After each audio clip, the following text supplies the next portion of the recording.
Hello दोस्तों, आप सभी का स्वागत है मेरे चैनल पर। तो चलिए फिर आज की कहानी को शुरू कर लेते हैं। अच्छी लगे तो लाइक कर देना और चैनल पर पहली बार आए तो चैनल को सब्सक्राइब जरूर कर देना। मेरी शादी हो रही थी, मेरी मर्जी के खिलाफ। दूल्हे को दुल्हन का हाथ अपने हाथों में लेना था।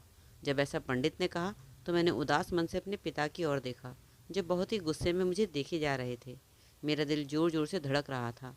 मेरी उम्र सिर्फ 18 साल थी, लेकिन मेरी शादी 32 साल की उम्र की औरत से की जा रही थी। हमारे यहाँ परंपरा थी, रिश्ते में ही शादी की जाती है, और मेरी बहन की शादी हो इसलिए मुझे बलि का बकरा बनाया जा रहा था। कहते हैं कि शादी में लड़की के साथ ज़्यादा गलत होता है, लेकिन यह एक लड़के के साथ गलत हो रहा था। मैंने अपने पापा से बहुत मना किया था कि मुझे शादी नहीं करनी, पर पापा ने मुझे एक थप्पड़ जड़ दिया और बोले कि मैं भी देखता हूँ कि कैसे तुम शादी नहीं करोगे। मेरी बहन की शादी उसके हम उम्र लड़के से हो रही थी, पर मेरे साथ ज़्यादा अन्याय हो रहा था। मैं कैसे अपनी उम्र से बड़ी लड़की से शादी कर सकता था, और ऊपर से मेरी उम्र भी नहीं थी शादी की। मैं अभी तक कॉलेज में पढ़ रहा था। मेरी शादी करने का विचार तक नहीं था, लेकिन बहन के लिए जो रिश्ता आया था वह लोग बहुत ही अच्छे घर के थे, अमीर घर के थे, जिस वजह से मेरे पापा नहीं चाहते थे कि यह रिश्ता उनके हाथ से निकल जाए। पर लड़के वालों की यह शर्त थी कि अगर मैंने उस शादी के लिए हाँ नहीं कही तो मेरी बहन की भी शादी नहीं होगी। इस वजह से पापा ने मुझसे बिना पूछे ही इस रिश्ते के लिए हाँ कह दी। मैं जैसे ही कॉलेज से घर पहुंचा, माँ ने मेरे मुंह में काजू की बर्फ़ी डाल दी। बहन की शादी की घर में चर्चा हो रही थी। मुझे लगा कि बहन की शादी पक्की हो गई है, शायद इसलिए मैं भी खुशी से बर्फ़ी खा रहा था।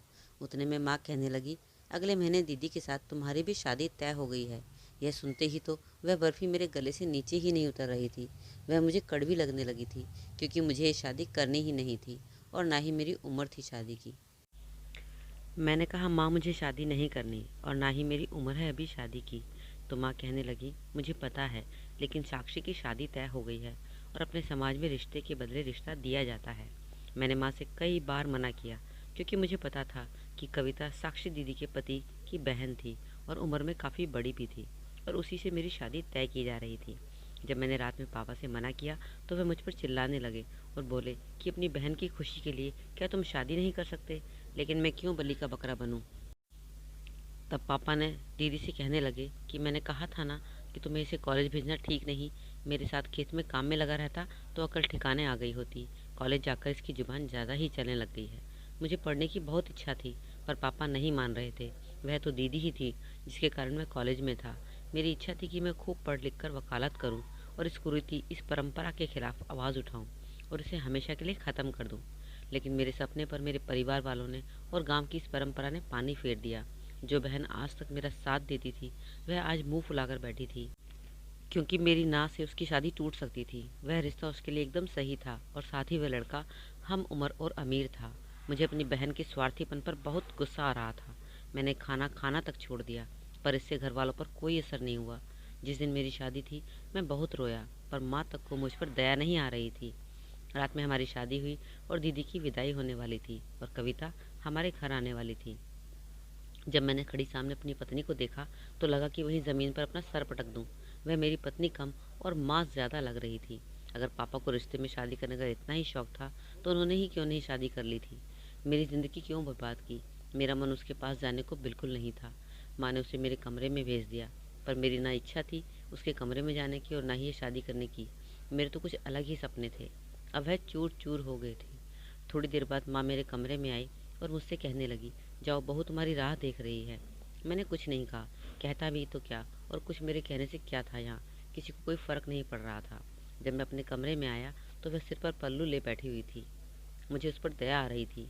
ये कैसी विचित्र औरत है। शादी के नाम पर एक 18 साल के लड़के से क्या उम्मीद रखने वाली थी।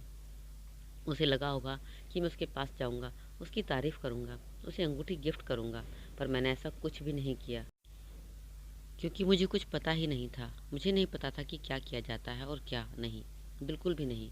मैं उसके सामने जाकर बैठ गया और कहा, मेरी बात ध्यान से सुनो। मुझसे किसी भी तरह की उम्मीद मत रखना। यह शादी मुझसे ज़बरदस्ती कराई गई है, और ना ही तुम मुझे पसंद हो, इसलिए मैं तुम्हें स्वीकार नहीं कर सकता। खुद की उम्र देखो। तुम्हें लगता है तुम्हें मुझसे शादी करनी चाहिए थी।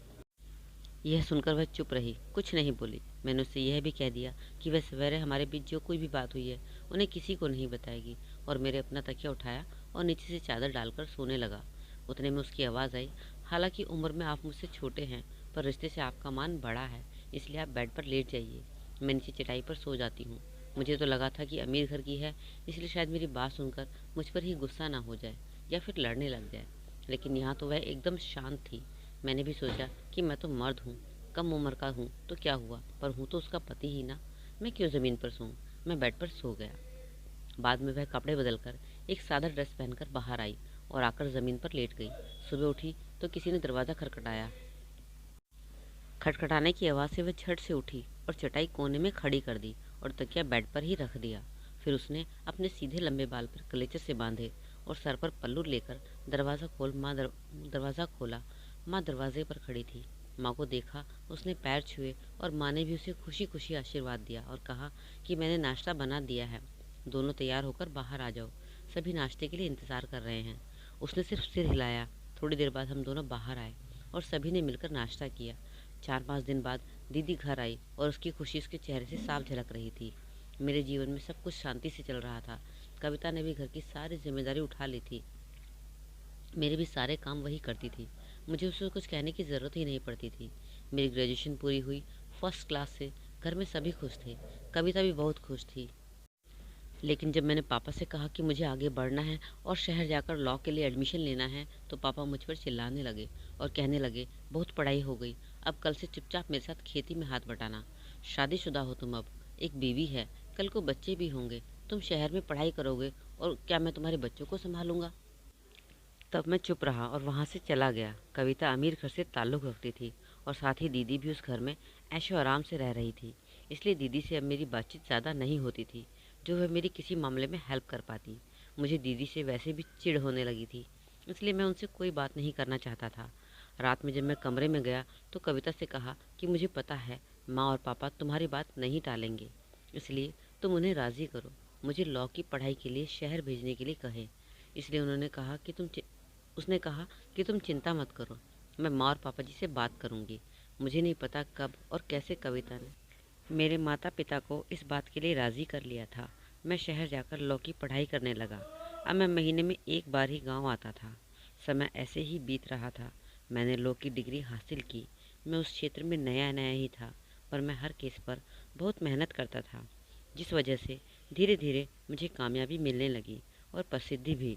मैंने अब अपनी फ़ीस भी बढ़ा दी थी और अब मैं लाखों रुपए लेने लगा था। मेरा सारा काम शहर में ही था, इसलिए मैंने एक छोटा सा घर भी खरीद लिया।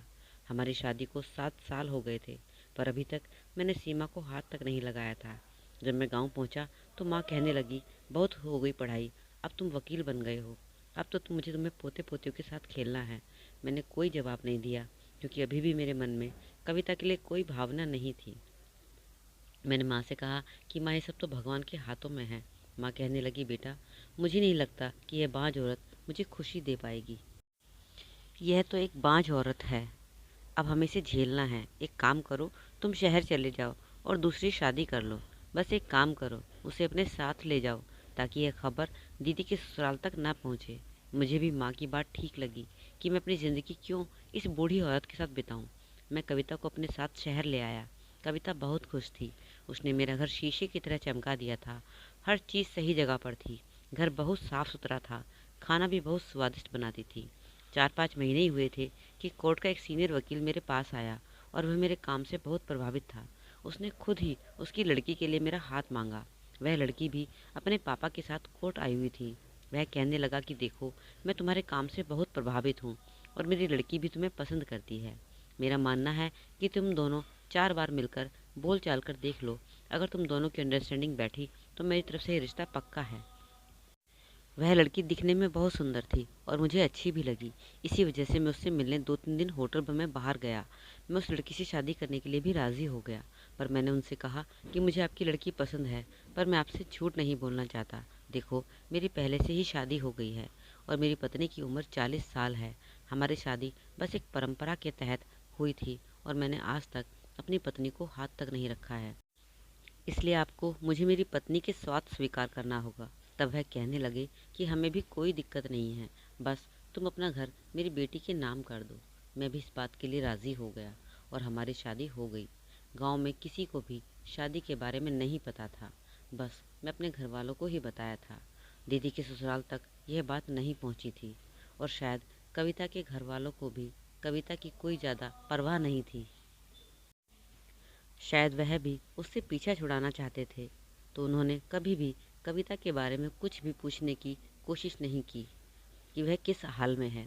जब मैं प्रिया को लेकर घर पहुंचा, उसे दुल्हन के जोड़े में देखकर वह सब कुछ समझ गई। वह हैरान थी पर चुप थी। पहली बार उसकी आंखों में आंसू थे और वह वहां से अपने कमरे में चली गई। कविता के साथ मेरा जीवन बहुत अच्छे से चल रहा था। प्रिया को मैंने हर प्रकार का सुख ऐश्वर्य दिया था, लेकिन इस समय कविता की हालत एक नौकरानी जैसी हो गई थी। प्रिया उसके साथ अच्छा व्यवहार तक नहीं करती थी। प्रिया को बिल्कुल भी काम की आदत नहीं थी। कभी कभी तो मैं सोचता कि अगर कविता नहीं होती तो घर का कबाड़ खाना बन गया होता। एक दिन घर का सारा काम बिखरा पड़ा था और कविता भी नज़र नहीं आ रही थी। तब मुझे पता चला कि उसे 2 दिन से बुखार है और प्रिया ने मुझे उसके बारे में कुछ नहीं बताया था। कहने लगी, मूर्ख औरत, पता नहीं कब ठीक होगी, मुझसे तो एक काम नहीं होगा। और प्रिया लेट गई। मैं कविता से प्यार नहीं करता था, पर इंसानियत के नाते मुझे उसकी चिंता हो रही थी। मुझसे रहा नहीं गया और मैं कविता को देखने उसके कमरे में गया तो वह बुखार में तप रही थी। मैंने तुरंत उसे बुखार की गोली दी और एक गिलास गर्म दूध पिलाया, सहारा देकर बिठाया। मेरे सिर्फ इतना करने से उसके चेहरे पर मुस्कान आ गई। आप क्यों परेशान हो रहे हैं? मैं ठीक हो जाऊंगी, लेकिन तुम्हें मुझे बताना चाहिए था। मैं तुम्हें डॉक्टर के पास ले जाता। उतने में मानो बिजली सी दौड़ गई हो मेरे शरीर में। वह मुझसे लिपट कर रोने लगी और बोली, अब मुझसे और नहीं होता। मुझे उससे रोना सहन नहीं हो रहा था और उतने में प्रिया ने दरवाज़ा खोला। कविता तुरंत मुझसे अलग हो गई और अपने आंसू पोंछने लगी। प्रिया वहाँ से गुस्से में तिल मिलाते हुए अपने कमरे में आ गई। मैं भी उसके पीछे आ गया। अच्छा तो यह है तुम्हारी इंसानियत। नहीं प्रिया, तुम गलत समझ रही हो। मैं उसे अब और बर्दाश्त नहीं कर सकती। तुम या तो उसे तलाक दो या फिर उसे गांव छोड़ो। मैंने तुमसे पहले ही कह दिया था कि मेरी बहन की खातिर मैं उसे नहीं छोड़ सकता। बहुत समझाकर प्रिया को मैंने शांत किया।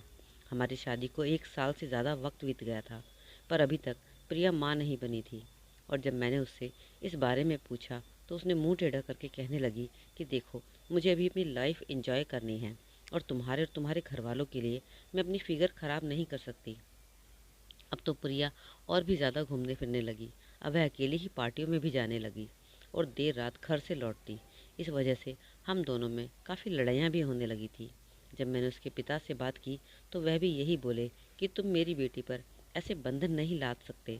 एक दिन मैं अपने किसी केस की स्टडी पर काम कर रहा था तो मुझे रोने की आवाज़ आई। मैं उठा और बाहर आया तो देखा कविता भगवान के आगे बैठे रोए जा रही थी और कह रही थी, यह सब कुछ जो हो रहा है उसमें मेरा क्या दोष है? मेरी भी तो शादी ज़बरदस्ती ही करवाई गई ना। मेरे भाई ने अपने स्वार्थ के लिए कम उम्र के इंसान से मेरी शादी करवा दी और वहाँ भी मेरी सास दिन रात भर मुझसे काम करवाती और जब घर के सब लोग आने वाले होते तो ऐसे दिखाती जैसे मेरा कितना ख्याल रखती है और मुझसे कहती कि यहाँ की कोई भी बात अपने मायके में मत बताना। मैंने सभी का व्यवहार चुप करके सहन किया। मेरे पास तो कोई नहीं था जिससे मैं अपना दुख बांट सकती। मेरे जीवन साथी को तो मेरे साथ बैठना तक पसंद नहीं था और अब तो उसे उसकी पसंद की लड़की भी मिल गई है। फिर भगवान मेरे लिए बचा ही क्या है? मुझे भी तो लगता है ना कि कोई भी तो मेरे जीवन में हो जिसके कंधे पर सर रखकर मैं रोऊं, अपने मन की बात कह सकूं। कविता की बातें सुन मैं हैरान था और यही लगा कि मेरे दिमाग में यह क्यों नहीं आया कि अगर उस परंपरा के कारण मेरे साथ अन्याय हुआ और तो कविता के साथ भी तो अन्याय हुआ है। उसकी भी तो कुछ इच्छाएं आकांक्षाएं रही होंगी। मैंने उसके कंधे पर हाथ रखा। वह मुझे देखकर घबरा सी गई और बोली, आपको कुछ चाहिए क्या? मैंने तुम्हारी सारी बातें सुन ली हैं। इतना सुनते ही वह मेरा हाथ पकड़कर बोली, मुझे कुछ नहीं चाहिए, बस थोड़ा सा आपका समय चाहिए। प्रिया कुछ दिनों के लिए टूर पर गई हुई थी और मैं कविता को अपना पूरा समय दे पा रहा था, पर उसकी तबीयत ठीक होने का नाम ही नहीं ले रही थी। एक दिन मैं उसे डॉक्टर के पास ले गया। उसके कुछ टेस्ट हुए और जब रिपोर्ट आई तो मेरे पैरों तले ज़मीन ही खिसक गई। कविता को कैंसर था और वह भी लास्ट स्टेज। मुझसे बोली, मुझे अस्पताल में एडमिट मत करो, मुझे आपका साथ चाहिए।